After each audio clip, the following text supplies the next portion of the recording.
Assalamualaikum warahmatullahi wabarakatuh, sahabat Pelantara Modo dimanapun berada.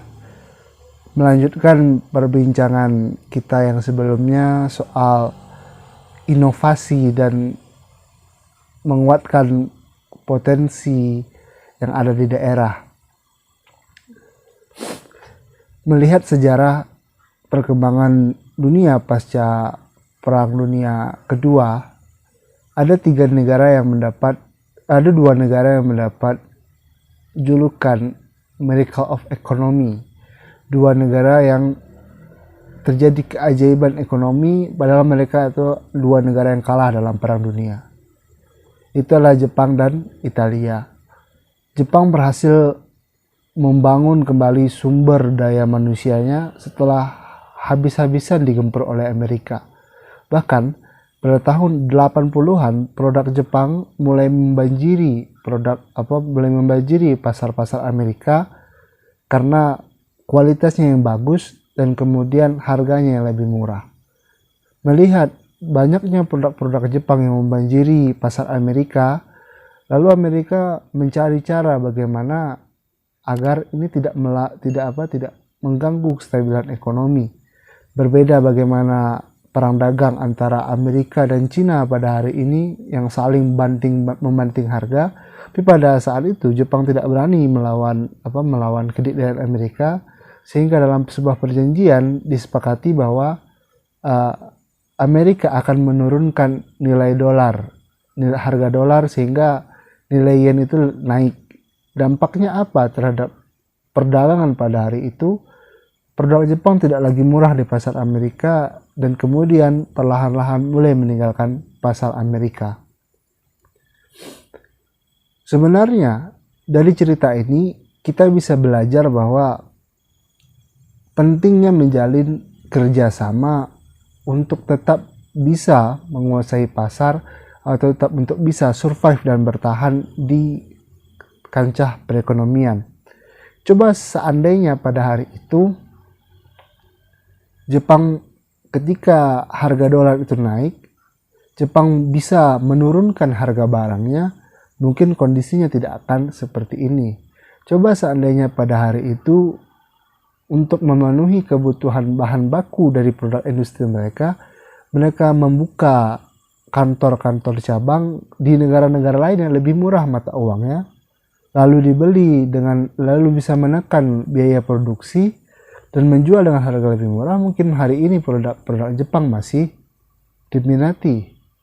Mungkin hari ini bisa kita hitung produk-produk Jepang elektronik khususnya yang masih bisa dinikmati atau masih malang melintang di pasar dunia itu hanya tinggal produk dari Sony atau produk dari Sony PlayStation atau dari Sony kamera dan beberapa produk-produk lain seperti Sharp. Tapi kebanyakan tidak berhasil kembali merajai pasar dan justru kini produk-produk dari Tiongkok lah yang merajai pasar.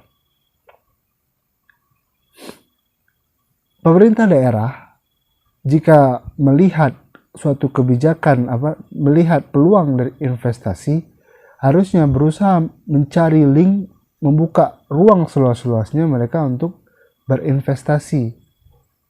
Investasi atau pembangunan perusahaan-perusahaan yang ada di daerah itu bisa dengan solusi tadi. Bisa jadi kita itu sebagai negara yang merakit bahan baku, atau kita adalah negara yang mempersiapkan bahan baku untuk produksi negara-negara besar jika seandainya kita belum mampu untuk memproduksi barang sendiri. Berbicara soal produksi, ada satu lagi cerita di mana sebuah negara berhasil meningkatkan produk mereka sehingga dari produk yang tidak begitu dianggap atau produk yang tidak begitu bernilai sekarang menjadi salah satu produk yang menjadi tren, menjadi bagian dari fashion. Ketika dia memakai produk ini maka dia itu lebih keren segala macam. Itu kita bisa lihat bagaimana perjuangan Samsung untuk bisa kembali merajai pasar elektronik di dunia. Mungkin kita sama-sama menyaksikan pada rentang tahun mulai populer dari rentang tahun 2000-an hingga hari ini, hingga saat matinya produk-produk dari Symbian, produk-produk dari Samsung bukan menjadi pilihan utama. Pada hari itu yang menjadi penguasa pasar itu adalah produk dari Nokia, lalu ada namanya Sony, Ericsson, atau Motorola. Produk Samsung hanya menjadi produk pilihan terakhir. Namun ketika negara ikut dalam upaya untuk meningkatkan kesejahteraan ekonomi dari produk Samsung ini, sehingga nilai produk itu meningkat setelah masuknya kejelian Samsung melihat peluang dari Android, dan yang pada hari itu Nokia tidak melihat ke sana, mereka masih nyaman dengan Symbiannya, sehingga hari ini Samsung berhasil merajai pasar elektronik atau pasar dari smartphone untuk kalangan menengah ke atas, atau menengah ke atas. Hal ini penting kita lihat bagaimana sebenarnya sebuah negara itu dalam mengkampanyekan produk mereka itu lebih mengutamakan produk-produk sendiri. Atau bisa kita lihat dalam drama-drama Korea yang sering ditonton oleh generasi muda pada hari ini, pemeran-pemeran dari film tersebut menggunakan produk-produk dari Samsung sebagai handphone atau sebagai gawai yang dipakai oleh pemain-pemain di drama tersebut. Jarang sekali kita lihat misalnya mereka menggunakan dari produk Apple atau produk Sony. Mereka lebih mengutamakan mengkampanyekan dari produk Samsung itu sendiri. Atau misalnya bagaimana Tiongkok lebih mendulukan produk-produk mereka sebelum masuk produk-produk asing. Misalnya bagaimana WeChat di situ merajai sebagai aplikasi chatting yang paling banyak dipakai, atau misalnya bagaimana mereka lebih mendulukan produk-produk teknologi atau smartphone dari pasar mereka, lalu baru mempersilahkan ketika itu sudah kuat dan menjadi pilihan utama, baru mereka mempersilahkan produk-produk asing untuk menjadi pemenuh kuota. Atau lihat bagaimana kecintaan orang Jepang terhadap produk-produk mereka sendiri, di mana pada di situ produk-produk dari Sony yang banyak dipakai dalam film-film mereka atau dalam film animasi mereka. Bahkan dalam beberapa film animasi Jepang juga memasukkan produk-produk lokal seperti Pocari Sweat. Karena tidak di-endorse maka namanya dirubah, tapi mereka tetap mengkampanyekan produk-produk mereka sendiri yang dipakai dulu, baru masuknya produk-produk asing sebagai pemenuh kota lengkap. Dan bahkan bisa kita katakan Jepang adalah salah satunya negara maju yang penduduknya itu tidak banyak yang pandai berbahasa Inggris. Mereka lebih mencintai bahasa mereka sendiri, berbeda dengan di Cina dan di Korea. Apa pelajaran yang bisa kita ambil dari cerita-cerita tadi? Sebenarnya dalam meningkatkan investasi atau meningkatkan mutu suatu produk, pemerintah daerah itu harus berani mengambil suatu kebijakan. Pemerintah daerah itu harus berpikir kreatif, karena kepala daerah itu bukan hanya sebagai kepala administrasi, tapi dia sebagai pemimpin masyarakat. Artinya kepala daerah itu masih memiliki kekuasaan untuk membentuk suatu peraturan daerah yang bisa menarik atau yang bisa menarik investor atau bisa meningkatkan kekuatan ekonomi yang ada di daerah tersebut. Misalnya saja dengan adanya upaya lokalisasi, misalnya melihat potensi daerah ini yang bisa digarap untuk menjadi apa, atau daerah ini bisa digarap untuk menjadi apa, atau misalnya ingin dalam produk teknologi, di soal dari smartphone yang ada di Indonesia, ada beberapa produk-produk lokal yang hari ini masih bertahan. Sebut saja seperti Evercost atau Advan. Hanya dua ini yang masih bertahan, sedangkan produk dari smartphone dari Panasonic itu tidak bisa bertahan. Kenapa? Karena tidak seperti negara-negara yang menghasilkan Samsung atau menghasilkan Oppo, Huawei dan segala macam, kebanggaan menggunakan produk lokal itu tidak ada di negara kita.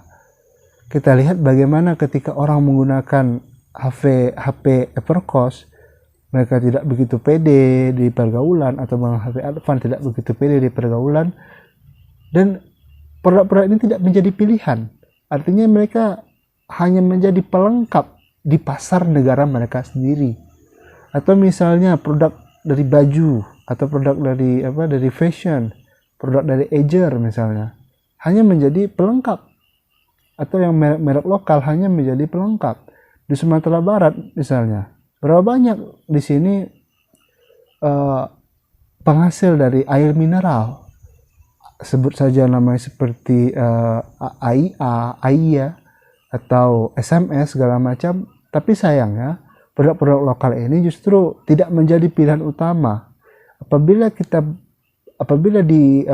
yang menjadi pemain utama di situ masih produk dari luar, seperti produk dari Danone atau seperti Aqua, Le Mineral, tapi produk-produk lokal tidak menjadi pilihan, masih bermain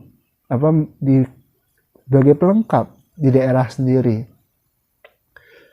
Harusnya pemerintah kita itu berpikir bagaimana meningkatkan inovasi. Harusnya pemerintah kita itu bagaimana berpikir meningkatkan investasi.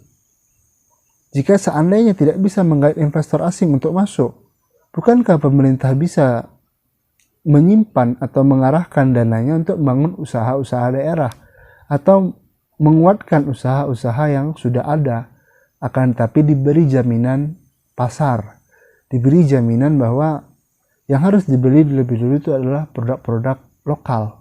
Kenapa? Karena apabila kita tidak melihat ini, maka sampai kapanpun negara kita hanya akan menjadi pasar, dan pelaku-pelaku ekonomi yang dari negara ini hanya menjadi pelengkap. Bukalapak mungkin satu-satunya startup lokal yang masih bisa bertahan pada hari ini, tapi mereka pun agak kesusahan melawan Shopee. Kenapa? Karena Shopee itu lebih populer. Iklannya itu ada di mana-mana, bahkan ketika Anda melihat video YouTube atau mungkin sebelum video ini diputar, iklan Shopee lebih dulu Anda lihat. Tapi di mana iklan Bukalapak?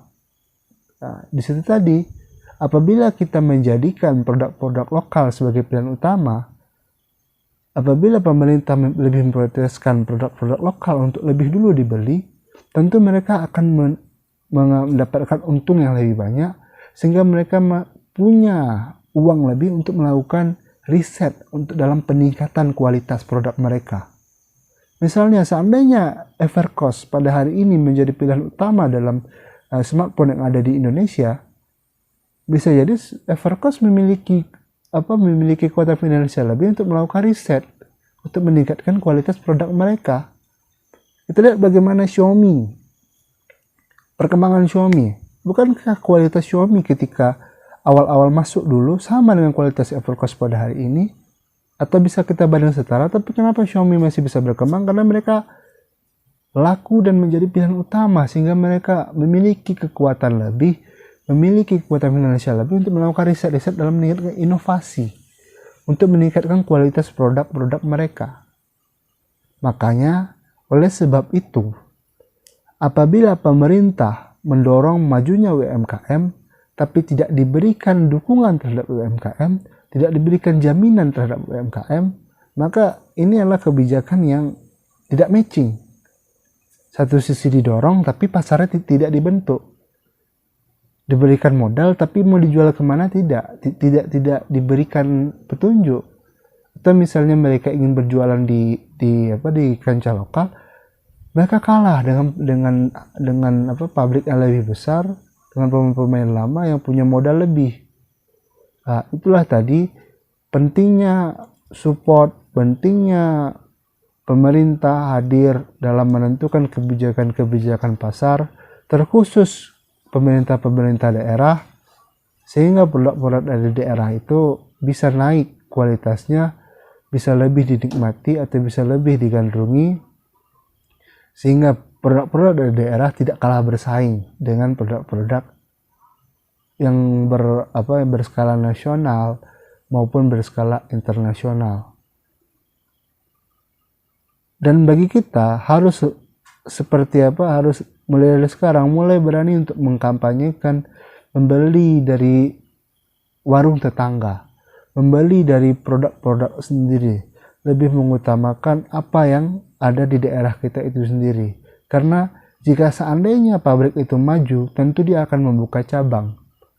Dengan semakin banyaknya cabang yang dibuka, tentu akan semakin menyerap tenaga kerja.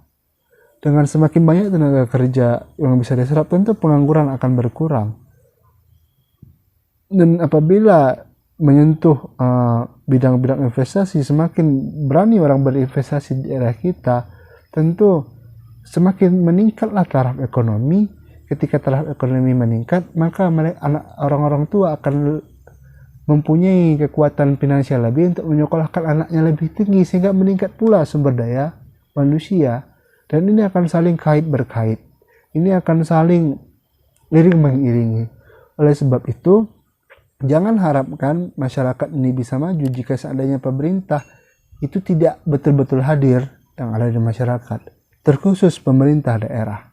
Pemerintah daerah harus berhenti, kepala daerah itu harus berhenti berpikir hanya sebagai kepala administratif, tapi mereka harus berpikir bahwa mereka itu adalah juga pemimpin yang ada di daerah.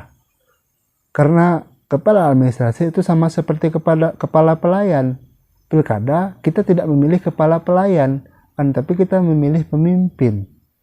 Nah, maka pentinglah bagi kita untuk sama-sama saling mengingatkan, untuk saling mendiskusikan bagaimana yang terbaik bagi daerah kita, terkhusus di Pulau Sumatera ini. Karena kita harus sama-sama maju, karena kita punya hak yang sama untuk membanggakan negara kita, untuk membangun ekonomi daerah kita, sehingga semuanya lebih sejahtera bersama. Itu saja. Apabila sahabat Pelantarang Muda semua punya pendapat-pendapat lain atau ada sesuatu yang menarik, mari sama-sama kita diskusikan di kolom komentar. Mari sama-sama kita bangun channel ini agar apa yang kita suarakan, apa yang masukan dari sahabat-sahabat sekalian bisa didengar oleh semua orang, sehingga semuanya ini bisa sama-sama bermanfaat. Terima kasih. Assalamualaikum warahmatullahi wabarakatuh.